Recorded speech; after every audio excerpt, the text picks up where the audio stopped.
Então agora nós vamos falar sobre regressão e classificação.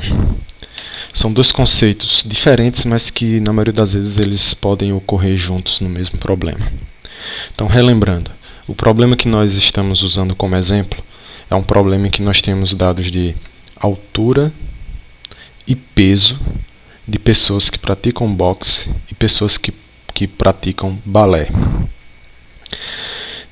Em princípio, nós podemos fazer uma exploração nesses dados, e essa exploração pode ocorrer de várias maneiras. Nós podemos extrair estatísticas descritivas como média, desvio padrão e variância desses dados que nós temos. No caso aqui que está sendo exibido o peso, as informações de peso das pessoas. Ou nós podemos também fazer gráficos que nos permitam visualizar características importantes sobre esses dados. Nesse exemplo, eu simplesmente coloquei no eixo X o peso, no eixo Y a categoria de esporte que a pessoa pratica, se é balé ou boxe, e coloquei os dados de peso no gráfico. Vale ressaltar que aqui são dados fictícios que eu estou usando só para ajudar na ilustração do problema. Observe que nesse conjunto de dados, as pessoas com peso maior, a maioria das pessoas que têm um peso mais elevado fazem parte da categoria de esporte boxe. E a maioria das pessoas que têm um peso menor são praticantes de balé. Mas observem também que existe uma região em que há uma interseção de pesos entre pessoas que praticam boxe e praticam balé.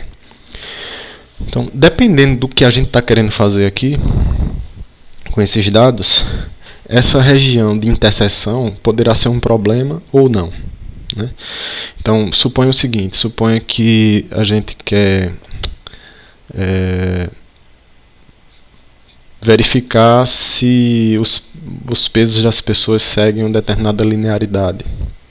Verificar se existe uma correlação entre a pessoa ter um peso elevado e praticar boxe, ou a pessoa ter um peso baixo e praticar balé.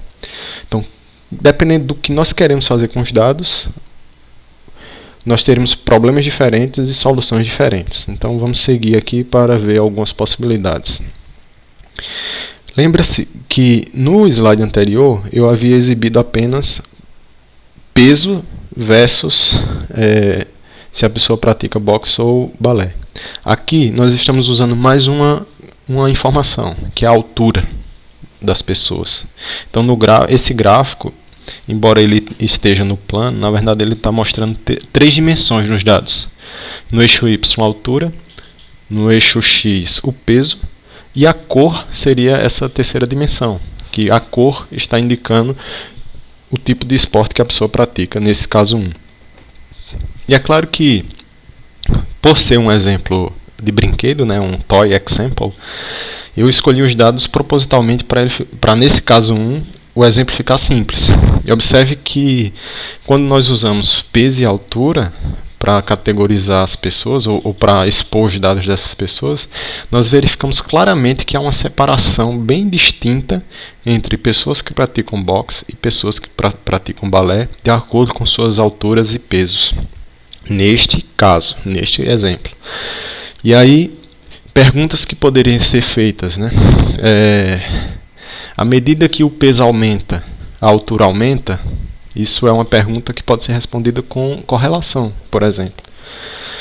Ou, à medida que o peso diminui, a altura diminui? É outra pergunta que poderia ser respondida com correlação.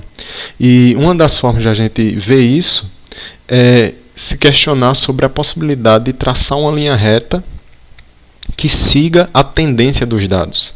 E aí nós vemos que seria possível traçar uma linha reta aqui na diagonal do gráfico, que ela passaria pelo centro das bolinhas amarelas e pelo centro do conjunto de bolinhas azuis. E essa linha representaria o crescimento, que representaria que à medida que o peso cresce, a altura cresce, ou seja, existiria uma correlação positiva entre peso e altura. À medida que o peso diminui, a altura também diminui. Isso também é uma correlação positiva. Outra pergunta que nós podemos estar querendo resposta seria: tá, seria possível separar essas bolinhas amarelas das vermelhas, né? Seria possível encontrar uma reta, uma linha que eu trace nesse gráfico e essa linha seja capaz de distinguir, de separar, deixar de um lado as bolinhas azuis e do outro lado as bolinhas vermelhas? Então, aparentemente sim, né? Essa região central aqui entre as bolinhas azuis e vermelhas seria a região candidata onde nós poderíamos traçar essa linha de separação. E aqui está. Então, existe uma abordagem da estatística chamada regressão linear que nos permite, por meio dos dados, nós encontrarmos a função do primeiro grau, ou seja, é uma função linear, que separa os dados das bolinhas azuis dos dados das bolinhas vermelhas. Nesse caso aqui, essa função matemática do primeiro grau, ela está sendo representada por essa linha verde, e essa linha verde está deixando no lado superior as bolinhas azuis, do lado inferior as bolinhas vermelhas. E aí nós podemos dizer que essa função representada pela linha verde, ela está funcionando como um classificador ou um categorizador, porque nós podemos utilizar essa função e podemos utilizar um limiar para indicar o seguinte: dado peso e altura de uma determinada pessoa como entrada para essa função, é possível, a partir de determinar um limiar, que se o peso e a altura da pessoa está acima daquele limiar, a pessoa pratica boxe. Se o peso ou a altura dessa pessoa está abaixo de um determinado limiar, a pessoa pratica balé. E a regressão linear, principalmente quando utiliza um único parâmetro, que aí poderia ser peso ou altura, por exemplo, nesse caso específico, peso ou altura não, seria melhor o peso, né? Porque a gente vê que aqui na linha horizontal nós poderíamos traçar uma reta vertical usando as informações de peso, em que valores acima de um determinado peso seriam bolinhas azuis, valores abaixo de um determinado peso seriam bolinhas vermelhas. E relembrando algumas coisas de matemática do ensino médio, né, para determinar a função a função do primeiro grau, nós precisamos apenas de 2 pontos, né? E outra coisa importante nós podemos também determinar essa função utilizando o valor de y, quando x é igual a 0, e a tangente que a reta faz com a linha horizontal, que essa tangente é também chamada de a derivada da função, etc. E são detalhes matemáticos que eu não vou entrar em detalhes sobre isso agora, mas pode ser cenas para os próximos capítulos, né? Então, se vocês quiserem alguma outra informação sobre essa questão mais matemática dessa função de separação, vocês pedem aí nos comentários que a gente faz um vídeo sobre isso. Aqui nesse caso 2 nós temos um problema mais sério.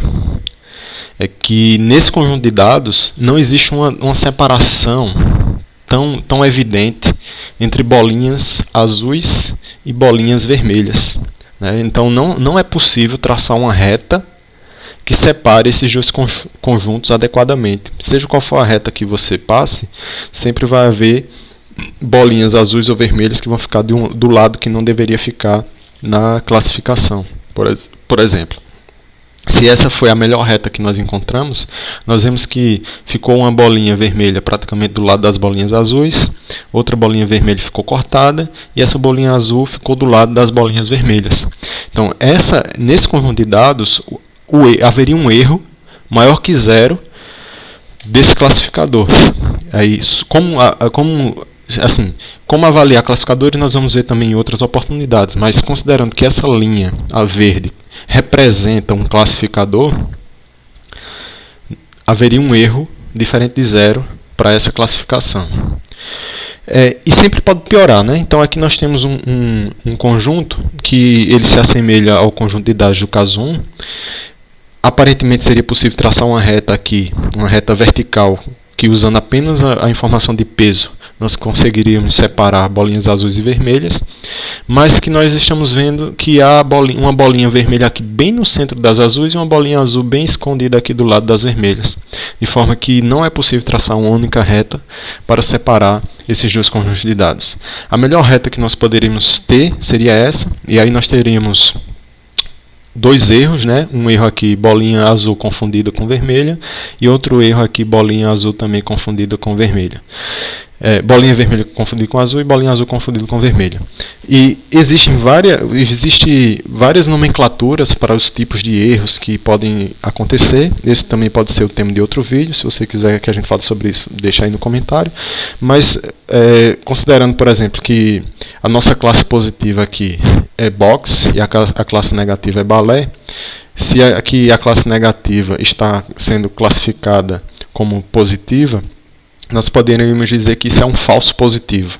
Então aqui a classe azul, né, box, a gente considerou como classe positiva e ela está sendo classificada como negativa. Então nós poderíamos dizer que isso aqui é um falso negativo, só para ilustrar o que é que está acontecendo, né? Agora, o próximo passo é a gente considerar a possibilidade de não ter rótulos sobre os dados que estão sendo classificados. Aí isso é um problema para agrupamento que será visto no próximo vídeo.